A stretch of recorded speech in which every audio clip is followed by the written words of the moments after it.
dari segi nilai jual, karena kan kita kalau film itu nggak cuma ngejual cerita ya. Kalau orang mau datang bioskop pasti kan karena faktor yang main siapa nih? Oh, Anya Taylor-Joy. Wah.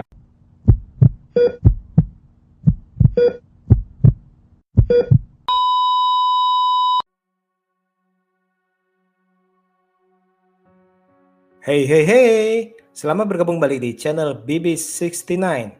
Sobat BB69, pada episode kali ini kita akan membahas sebuah film yang sudah mengalami berkali-kali penundaan nih dan akhirnya keluar juga.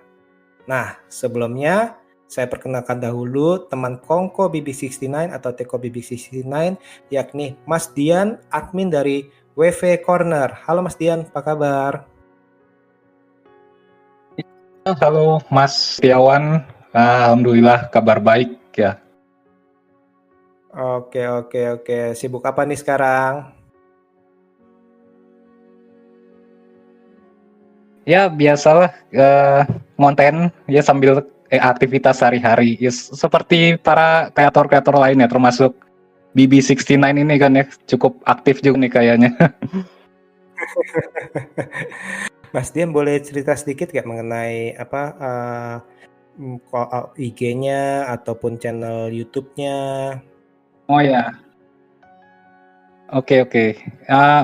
Perkenalkan dulu buat para pendengar podcast dari BB69, gua Dian dari WV Corner ya. WV Corner ini merupakan salah satu akun kreator yang punya channel YouTube ya. WV Corner namanya, bisa di search atau nanti gua di bawah, jadi bisa diklik.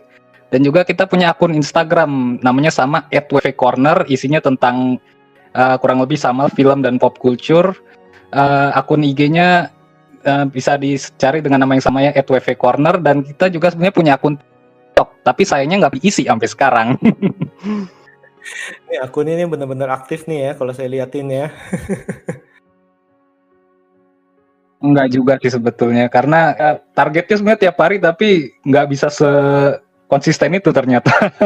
Kalau lihat akun teman-teman lain bisa sehari 3 postingan, waduh, kadang saya agak keteter juga tuh. Iya, karena banyak ya kegiatan kehidupan sehari-hari juga sih ya. Ya, tapi yang penting kan kita berusaha untuk ada yang nge-follow kita mengapresiasi dengan memberikan konten-konten yang mudah-mudahan bermanfaat untuk mereka ya kan. Betul. Nah, Mas Dian nih, hari ini nih kita akan membahas sebuah film yang sebenarnya itu bisa bilang itu membuat hati banyak orang ini cukup bisa dibilang itu terombang-ambing nih.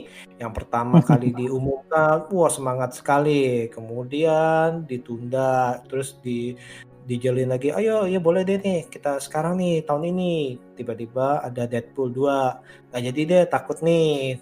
Mundur. Oke, tahun ini tiba-tiba ada Dark Phoenix. Ya udah deh mundur lagi deh. Akhirnya itu tiba-tiba bulan April 2020. Aduh, ternyata itu COVID. Nah, akhirnya kan Agustus ya kalau nggak salah ya, bener ya. Iya, betul. Nah, film ini berjudul The New Mutants. Gimana Mas? Waktu itu salah satu Ya, menjadi The New salah satu Mutants. penunggunya ya? Ya, waktu pertama ya ini kan diumumkannya 2015 ya. Cuma kan kita benar-benar baru melihat first look dari New Mutants ini 2017 ya. Ya, ketika teaser trailer pertamanya rilis, dan itu wow banget ketika itu ngelihat film hero yang masih berada di bawah Fox ya, masih satu universe dengan X-Men tapi tema horor. Itu kan suatu hal yang wah, gila, baru banget nih kayak gini di tengah situasi MCU yang lagi hype-hypenya, dengan warna mereka yang sudah jadi pakem ya, dan juga DC sudah memulailah di tahun-tahun segitu dengan Justice League dan Batman vs Superman di tahun sebelumnya dengan Dark-nya. Ini ada suatu hal yang baru lagi nih.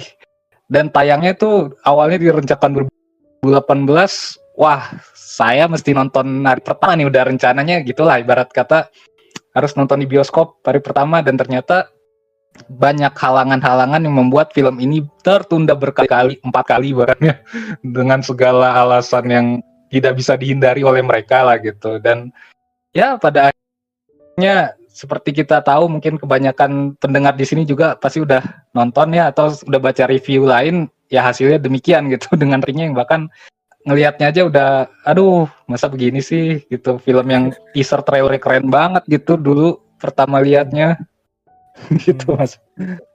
Nah, justru itu nih, dari teaser trailer yang pertama kan begitu horor nih, karena kita tahu nih, Ya, sang sutradara si Joss Boone ini ternyata dia itu cukup menggilai komik dari apa, dari The New Mutants, dan dia bersama sahabatnya itu, Nate Lee itu ternyata itu mempitching si Simon Kinberg itu, produser ya, daripada X-Men. eksekutif. Ya, Dia itu, mempitching-nya bahwa, "Nih saya punya konsep baru yakni horor nih." Di mana, dia sendiri itu terinspirasi dengan film Nightmare on oke. Elm Street ya, yang ketiga ya, Dream Warrior tuh. Ya, Nah itu kan sebenarnya kan menarik tuh, bener-bener menarik tuh, dan sempat dipercaya dibuat, tapi ternyata X-Men Apocalypse itu babak belur, dan kayaknya nih membuat pihak ya, studio ini kayak tiba-tiba kehilangan percaya diri nih, ngerti nggak? Bahkan ya, nih ya. yang setahu saya nih ada konon, setahu saya konon itu sampai naskahnya pun dibongkar pasang oleh 10 penulis lainnya nih, ngerti nggak? Wow. Nah, Ya, ya, 10 ya, ya. lainnya itu ya ini akhirnya kita bisa ngerti kenapa hmm, pada akhirnya film ini menjadi seperti kok kehilangan arah nih istilahnya ya.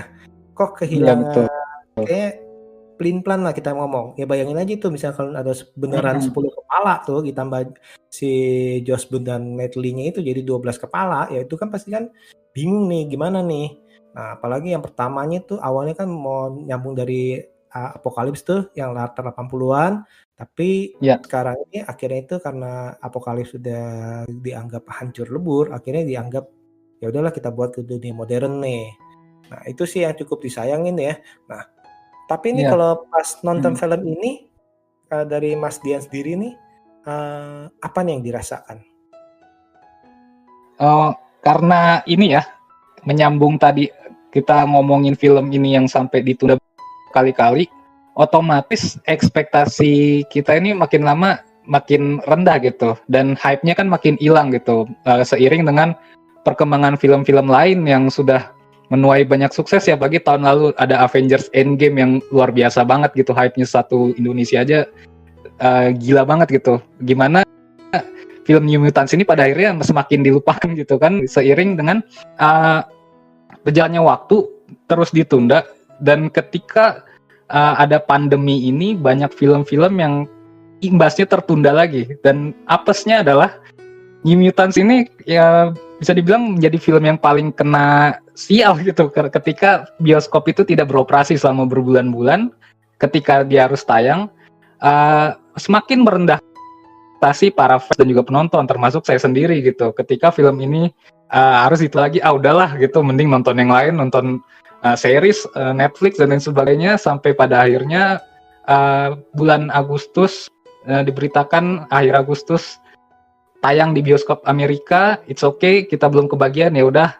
Tapi kita lihat reviewer dan ratingnya ternyata juga sangat-sangat gimana ya, Wow, ngelihatnya cukup miris gitu ya. Cuma begini gitu. Cuma kan sekali lagi kalau kita ngomong rating film tidak berarti sama dengan apa selera kita gitu. Bisa jadi ratingnya jelek tapi menurut kita fine-fine aja kok, gue suka-suka aja, dan itu yang salah satu yang ada di benak saya ketika itu adalah bisa jadi ratingnya aja tapi gue suka, bisa jadi itu. Ketika nonton pun, ketika mau nonton, ketika sudah tersedia lah ya, kita bisa tonton yang HD-nya gitu di Indonesia, dan ekspektasi sudah rendah lah bisa dibilang dengan segala hantaman terjadi di film ini. Meskipun masih ada harapan gue bisa suka sama film ini, tapi ternyata hasilnya ya udah gitu. Ya udah aja gitu, kayaknya filmnya sekedar lewat aja, kayak cuma sekedar pengenalan karakter-karakter para mutant muda aja, si Magic lah, si Rain, Sam, dan juga Berto, Dr. Reyes dengan Essex Corporation-nya. Ya udah gitu, karena mereka pada akhirnya tidak ada kaitannya dengan X-Men yang sebelumnya sudah dibangun, dan juga sepertinya tidak akan ada kaitannya lagi dengan X-Men yang akan digarap oleh Marvel Cinematic Universe gitu. Jadi ya kayak film sekedar lalu aja gitu, sekedar hiburan aja. Padahal sih sayang ya, padahal Magic kan adiknya daripada Colossus ya. Ya, Awalnya adiknya Colossus. pengen dihubungin dengan Deadpool ataupun X-Men yang lainnya Ya, kan ya sebenarnya ya. coba kalau disinggung ya di film itu sedikit ya, itu merupakan sebuah fan service yang bisa bikin seneng fans lah gitu. Karena Colossus sendiri kan kalau kita ngomong udah berkali-kali ya di film Hmm, garapan Fox itu, terutama di Deadpool kan dia cukup salah satu karakter penting gitu. betul, betul. Iya, iya. Ini nih Ya, kalau sama kalau Masnya seperti gimana? kalian. Kalau saya ini justru berekspektasi mendapatkan tontonan yang sangat jelek. Nah, justru tapi karena saya berekspektasi mendapat tontonan yang sangat jelek, menonton film ini, loh kok nggak buruk-buruk banget nih, jadi malah bisa enjoy Oke, saya. karena Berbalik karena dengan kalau rendah menurut banget ekspektasinya ya. bukan rendah lagi, udah sampai saya gali tanah kali istilahnya. Jadi bukannya tanpa ekspektasi, bukan ekspektasi bagus, bahkan saya berekspektasi mendapatkan film yang sejelek-jeleknya, istilahnya ngerti kan? Ya Iya, akhirnya iya, iya. ternyata itu saya masih bisa enjoy nih, walaupun ya kita nggak bisa menutup mata bahwa memang kalau banyak kekurangannya ya, seperti itu sih. Betul. Nah, sebelum kita bahas kekurangan, kelebihan daripada film ini apa nih kalau menurut Mas Dian? Bisa nggak ada? Kelebihan, tapi pasti kan seburuk-buruknya rating pasti kita bisa lihat aspek positifnya ya. Kalau saya pribadi sih suka film ini karena pemilihan cast-nya ya, jajaran aktor aktrisnya ini kan para pemain-pemain yang potensial gitu, aktor aktris muda yang tengah menapak jejak inilah apa namanya buat menjadi bintang besar nantinya. Salah satunya kan ya Anya Taylor-Joy. Sekarang ini kan lagi naik daun banget nih dia. Apalagi Memang ratu belakangan drakor. seriesnya itu Queen's Gambit ya. Meskipun film ini udah selesai jauh sebelum Queen's Gambit, tapi setelah bisa dibilang kan berbarengan nih munculnya. Jadi orang udah kenal Anya Taylor-Joy setelah sebelumnya di Peaky Blinders juga. Terus juga ada Maisie Williams di Game of Thrones, ya series yang hampir semua orang nonton lah. Siapa yang nggak kenal Henry Zaga, terus juga Charlie Heaton yang dari Stranger Things. Ini kan pemain-pemain yang potensial, pemilihan cast-nya udah kayaknya bagus banget gitu.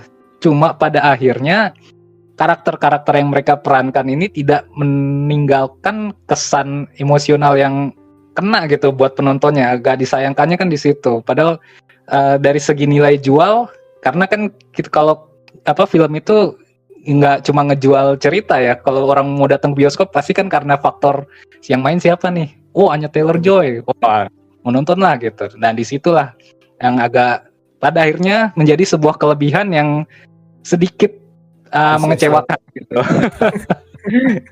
Ya kalau dari saya itu sih. Nah, kalau dari saya pribadi ini sebenarnya itu konsep awalnya yang menurut saya ini Ya, cukup menarik sih. Kayak misalnya tadi itu saya bilang itu dibuat horor nih. Yang ya, sebenarnya itu film ini mempunyai konsep sebelum ada Brightburn loh. Brightburn kan 2019 oke, ya kalau ya, nggak ya. salah ya. Superman Nah, ya versi bayangin dark itu. bayangin nih kalau ini dibuat segelap itu ataupun bahkan ratingnya dinaikin dikit lagi deh. Nah, itu mungkin akan menarik tuh untuk penonton dan apalagi misalkan ternyata itu Fox ataupun Disney ini nggak terlalu istilahnya campur tangan atau nggak Iya, masih tetap pede nih si Fox ini terutama nih Fox ini ya tetap pede nih pasti ya. dengan tawaran awal pitchingnya si Bun nih seperti itu. Nah itu sih menurut saya sih sebenarnya itu saya sangat suka tuh auranya, istilahnya auranya yang kehororannya itu nih. Ini positifnya nih kalau buat saya nih ya. Aura Ya, kehororannya itu seperti kita nonton bener, seperti kita nonton Nightmare, Nightmare on Elm Street tuh kalau kalian familiar itu auranya mirip-mirip sih. Nah, kalau bicara soal kelebihan pasti kita bicara soal kekurangan. Nah, ini pasti banyak nih. Nah, kalau kalau Mas Dian sendiri gimana nih Mas Dian nih? sorry agak keputus tadi yang terakhir apa ya? Oke, baik. Uh, kita bicara kelebihan pasti ada kekurangannya kan. Nah, kalau menurut Mas Dian kekurangan daripada film ini apa nih? Ya, oke. Kekurangan ya. Kita udah masuk Banyak ya? kekurangan. Sebenarnya banyak sih, cuma kita bahas dari sisi yang terlihat jelas aja sih. Mungkin kalau ketika nonton film ini durasinya termasuk singkat ya ketimbang film-film ya kita perbandingannya film X-Men yang lain lah. Saya lihat ada yang 2,5 jam gitu kayak Days of Future Past, rata-rata 2 jam lebih lah. Ini cuma 1,5 jam, otomatis agak kejar-kejaran gitu. Dan sayangnya adalah banyak alurnya itu yang terlalu cepat, loncat, yang pada akhirnya ninggalin plot hole tuh banyak banget gitu kayak lah udah nih gini kayak banyak konflik-konflik yang nggak diselesain langsung masuk ke konflik berikutnya gitu. Kayak yang paling pertama ngena banget kesan itu waktu pas si Sam itu dapat bayangan horor terus dia tiba-tiba loncat ke pikiran lamanya kenangan lamanya sama bokapnya yang kena kecelakaan waktu kerja tambang gitu. Terus tiba-tiba udah selesai langsung mereka ini lagi ke activity mereka biasa lagi gitu. Terus nggak di explore lebih lanjut lagi soal itu gitu. Padahal itu kan salah satu hal yang mungkin kalau digali lebih dalam kita bisa lebih kena nih sama karakter-karakternya gitu. Betul. Dan ya itulah salah satunya plot hole-nya ini terlalu banyak gitu. Kalau dari saya sih itu aja dulu. Itu aja dulu, jadi masih banyak nih. Oke. Kalau yang tadi itu saya setuju sih. Jadi istilahnya kita ini kayak karakter Sam ini guilty-nya itu nggak digali lebih dalam tuh. Karena sebenarnya kan ini kan semuanya karakter di sini nih mempunyai traumatik tersendiri ya. Kayak betul. Si Sinclair, Ben, ya kan, Rahne, si Illyana, semuanya ini semuanya adalah mutant muda yang rapuh, yang rusak tanda kutip ya. Karena trauma-trauma ya bayangin aja dicap sebagai witch ya, mungkin ya itu ya. W itu mungkin witch kali ya. Terus habis itu si Magic tuh yang nggak tahu deh tuh yang diusir sama pakai topeng orang senyum segala macam ya. Nah, nah itu sebenarnya kan bisa digali lebih dalam nih ya, supaya kita bukan hanya simpati loh, tapi berempati terhadap karakter ini nih. Betul. Makanya seperti ini. Nah, hal ini juga mungkin dipengaruhi dari ketidakkonsistenan dari genre yang ingin dibuat. Soalnya di sini kita bisa lihat nih, satu sisi mau horor, satu sisi mau percintaan remaja ala tahun 80-an tuh, yang mirip-mirip kayak Breakfast Club segala macam tuh, yang ada joget-jogetnya segala macam tuh ya. Satu sisi mau percintaan modern ala LGBT, istilahnya kan seperti itu ya. Nah, terus habis di satu sisi mau ngomongin soal mutantnya. Nah, itu kan jadi kan agak kayaknya agak ceplok akhirnya bertumpuk-tumpuk ya. Dan plot yang pengen dimasukin tuh terlalu banyak ya. Dan tensinya itu jadi kita bingung nih, kita mau takut, mau ketawa, atau mau betul banget merasakan cintanya nih, istilahnya ngerti ya. Dan itu betul. asal tempel aja nih, habis horor tiba-tiba tadi itu habis horor mental tiba-tiba udah hidup biasa lagi loh. Iya benar banget. Habis mental gitu tiba-tiba hidup biasa lagi, habis semua tokohnya itu mimpi buruk tiba-tiba hidup biasa lagi kan. Nah itu seperti itu. Nah, terus kekurangan yang paling fatal juga menurut saya sih ya tadi itu pemakaian aktor yang figurannya benar-benar nggak ada. Ini masa sih bayangin aja rumah sakit untuk ini cuma satu orang. Kayak kelihatan minim budget banget ya. Iya itu bayangin aja, dan itu pun juga kan agak-agak ya ampun nggak masuk akal banget sih, dalam arti kan. Iya. Dalam arti masa sih yang jagainnya cuman dia doang, dalam arti ruang lingkupnya kecil sekali ya, tapi sebetulnya kan nggak terlalu masalah ketika karakternya bisa dieksplor dan digali lebih gitu. Tapi sayangnya hal itu nggak ditutupi, ya makin kelihatan gitu dengan set tempatnya itu aja, orangnya itu aja gitu, dan kita nggak merasakan sisi emosional lebih dari mereka gitu. Makanya tadi kesimpulannya saya kayak film sekedar lewat. Dan sebenarnya sih gini loh, sebenarnya kita bisa nutup mata nih. Oke sih Dr. Reyes cuma sendiri, tapi kalau kita pikir-pikir, loh, lu sendiri gimana lu cara bersihin kolam renangnya?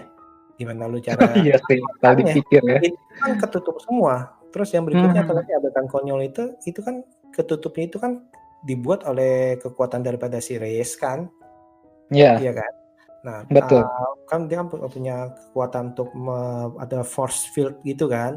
Nah, tapi Ya pas kayak perisai gitu. Mm-mm. ya itu benar-benar yang benar-benar mengganggu saya sih ini. Ini yang benar-benar mengganggu saya adalah dia bisa begitu gampangnya dikasih obat tidur, Oh iya, baru terus ingat itu terus scene. Aduh. pas dia tidur force field-nya masih tetap ada. Iya dan ya. dan para remajanya bukannya kabur malah joget-joget. Padahal mereka kan udah muak di situ, ngerti ya? Iya, iya, iya. Bukannya dia Kurang nyari make akal, sense di situ. bukannya dia nyari akal apa pencet-pencet apa kek biar pintunya kebuka atau gimana kan? Seperti itu kan? Iya, Dan pada akhirnya penonton imajinasinya lebih luas dari apa hasil akhir filmnya. iya kan kita tadi gue pikir ini sebenarnya si yang force field yang besar itu si Reyes bukan sih? Tapi kok dia pingsan kok masih ada kan? Kalau kita tahu kan kalau mutant kan kalau pingsan ya kekuatannya udah hilang Iya, kan? kekuatannya hilang. Nggak sadar. Kecuali kalau si apa ya kalau kekuatannya dari mimpi mungkin dia emang harus nggak sadar seperti itu. Aduh, ini Dan malah bener-bener joget-joget gitu. malah Ngambil joget. momennya tuh jadinya cringe jatuhnya ya.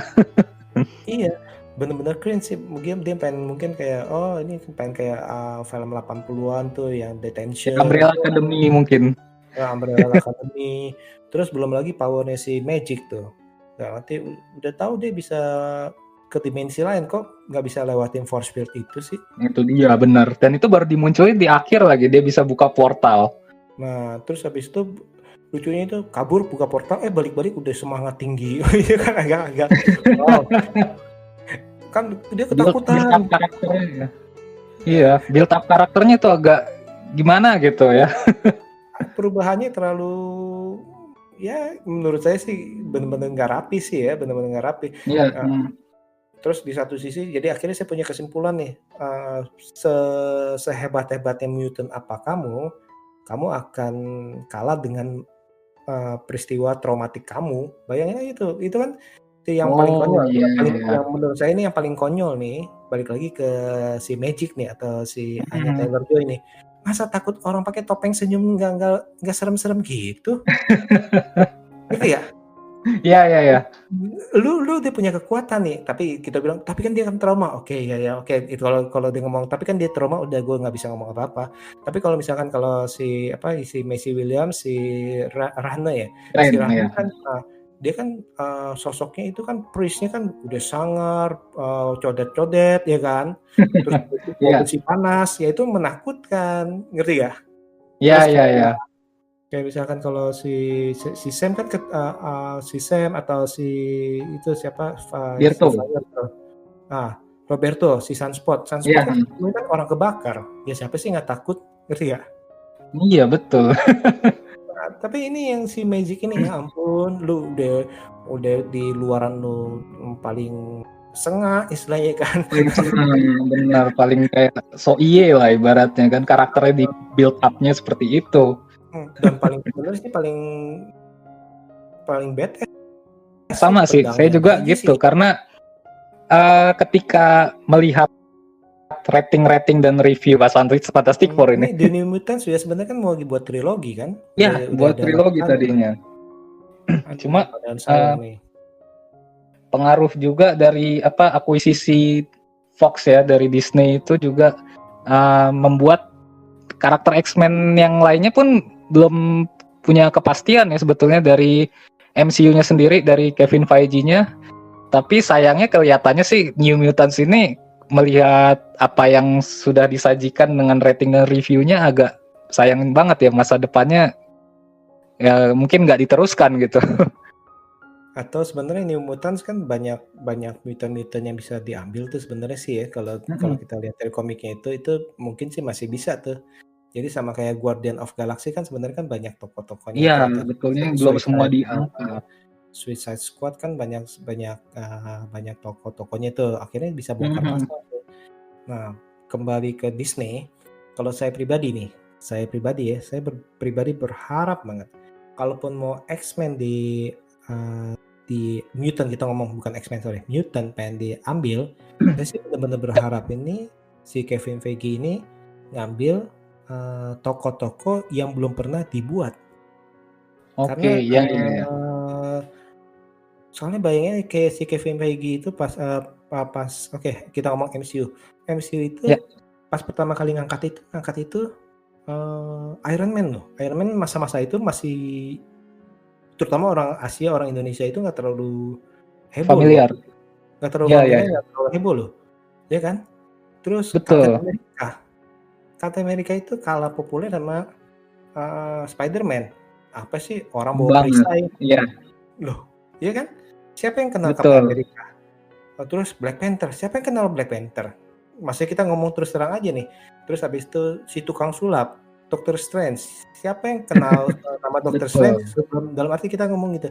Yang dulu kita kenal kan Punisher. Wow, sampai berkali-kali kan. Daredevil, Betul. misalnya kan gitu kan ya. Yang Nah, film-film garapan sebelum MCU, Marvel gitu, apa namanya, yang di Fox dan lain sebagainya. Termasuk betul. Spider-Man-nya Sam Raimi. Betul, dan itu Spider-Man ternyata itu munculnya belakangan. Karena setelah udah komunikasi dengan Sony segala macam. Nah, itu dia tuh kenapa nih gue berharap nih si Kevin Feige ini bisa melihat saya ada mana lagi nih yang punya bakat-bakat kayak Miss Marvel kan siapa yang nyangka Miss Marvel Ya, kan dibuat. betul. Ya kan itu kan tokoh yang dalam arti harusnya ada yang lebih populer lagi nih kita ngomong kan ya. Ya, Ternyata itu Guardian of Galaxy siapa sih yang kenal itu siapa yang gambar kenal dulu? yang zaman dulu kan dilihat kan ya komik-komik zaman dulu kan. Itu Hmm, pasti orang akan ketawa apaan nih mungkin kalau orang kita nih lihat Guardian of Galaxy apaan nih ngapain dibuat. Nah kayak eksternal segala macam kan itu kan dibuat kan. Nah itu deh gue sih ya, berharap nih Mutant nih yang diakuisisi oleh Disney. Saya berharap ini diambilnya yang kita belum pernah lihat belum nih. diangkat. Ya. Hmm. Karena juga kalau dari Wolverine dia ada ya pasti kita akan banding-bandingin juga buat apa menurut gue sih. Hmm, Gue pribadi ya. ya, ya. Tuh, seperti itu. Iya iya iya, semoga sih jauh lebih baik ya. Nah, Mas Dian nih, tadi kan kita udah ngomongin kelebihan maupun kita ngomongin kekurangan ya. Nah, sekarang kira-kira ada gak adegan yang memorable di film ini? Memorable ini dalam artian kan sebetulnya kalau bagi tiap penonton itu beda-beda ya. Maksudnya Betul. hal yang gue inget yang nggak banget atau wah banget gitu. Cuma ini kayaknya kalau ngomong yang berkesan memorable nggak ada yang wah banget sih gitu. Fight scene-nya apa final scene yang apa namanya ketika Magic juga kata saya sih ya nggak terlalu wah gitu biasa aja. Cuma mungkin satu hal yang saya tandain banget di sini adalah sebenarnya ditungguin. Yang ditungguin adalah konektivitas film ini terhadap X-Men Universe itu di mananya gitu.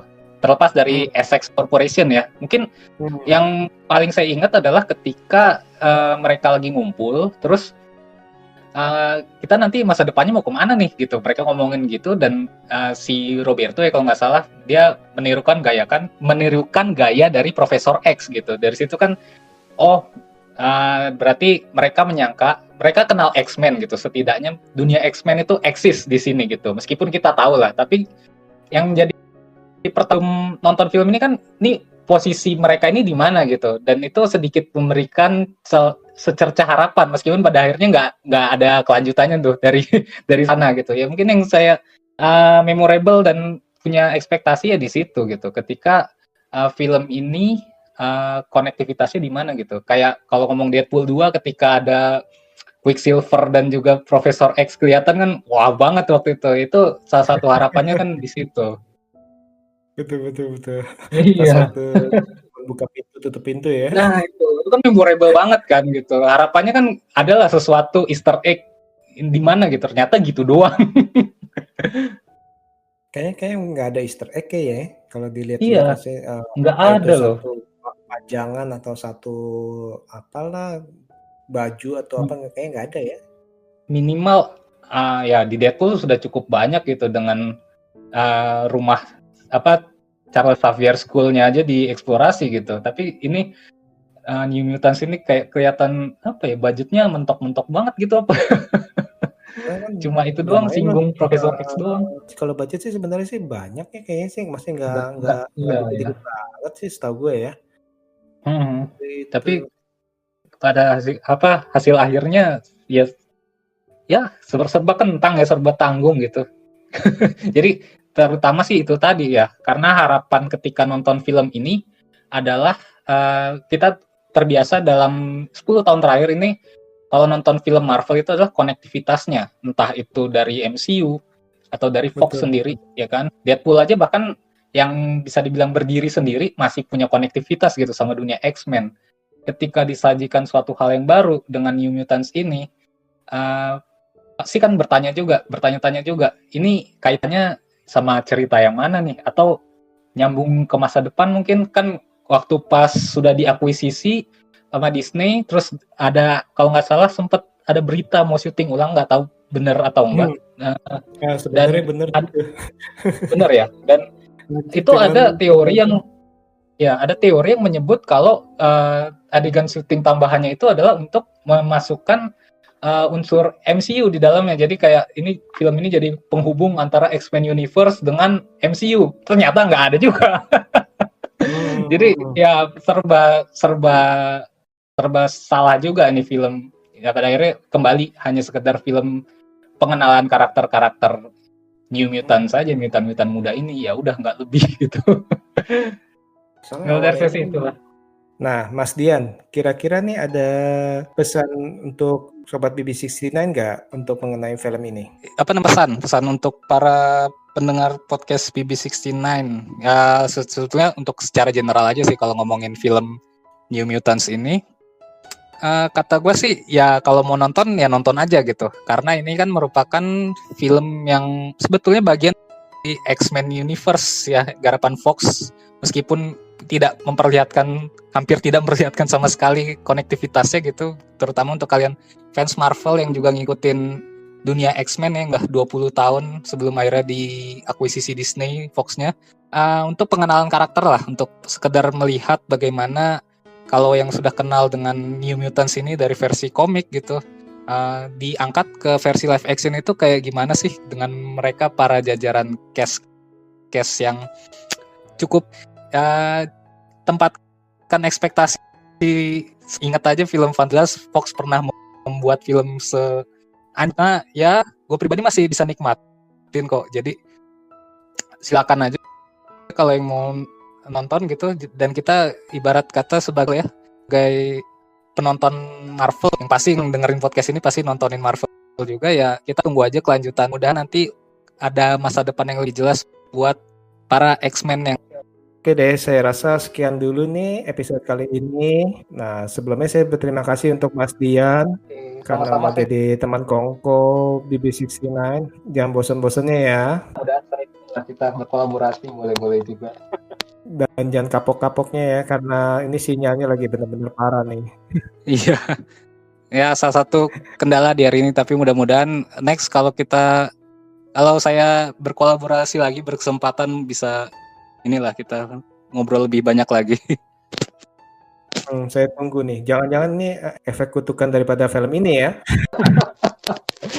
Dia tahu dia mau dimati-mati. Oke deh, sekali lagi terima kasih Mas Dian. Ya sama-sama, saya juga berterima kasih sekali buat BB69. Oke, see you.